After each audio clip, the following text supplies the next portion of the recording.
Oui, il y a encore une place pour des médicaments. Les médicaments font partie de la prise en charge globale de la douleur, font partie d'un des 3 trépieds avec l'activité physique et le suivi psychologique. Ils ont une efficacité modérée, ils ne permettent pas de tuer la douleur, mais cette efficacité, dans le cadre de la prise en charge, elle est tout à fait pertinente et importante. C'est dommage de s'en priver. Alors, il n'y a pas de bons ou de mauvais médicaments, il n'y a que des mauvaises utilisations de médicaments. Toute la prise en charge au centre de la douleur, on s'efforce de trouver le bon médicament pour le bon patient, c'est ce qu'on appelle la juste prescription.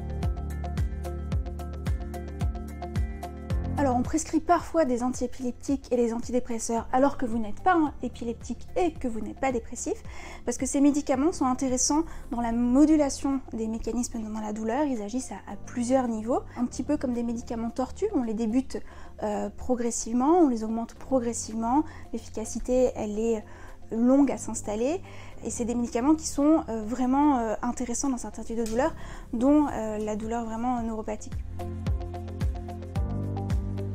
Non, dans la douleur chronique, l'objectif n'est pas de prendre des médicaments toute sa vie, au contraire, l'objectif à terme est de prendre le minimum de médicaments ou même ne pas prendre de médicaments. Les médicaments sont intéressants, surtout au début de la prise en charge, pour mettre en place les autres choses qui aident aussi les patients. Et vraiment, l'objectif est de petit à petit les diminuer, les arrêter, apprendre aux patients à les gérer, finalement après, pour qu'ils aient plus que des médicaments en cas de rechute ou pour certains types de douleurs. D'ailleurs, quand on arrête des médicaments, on remplace par autre chose, de l'hypnose, de l'acupuncture, vraiment pour que les patients aient un maximum d'outils à leur disposition pour aller mieux et un minimum de médicaments.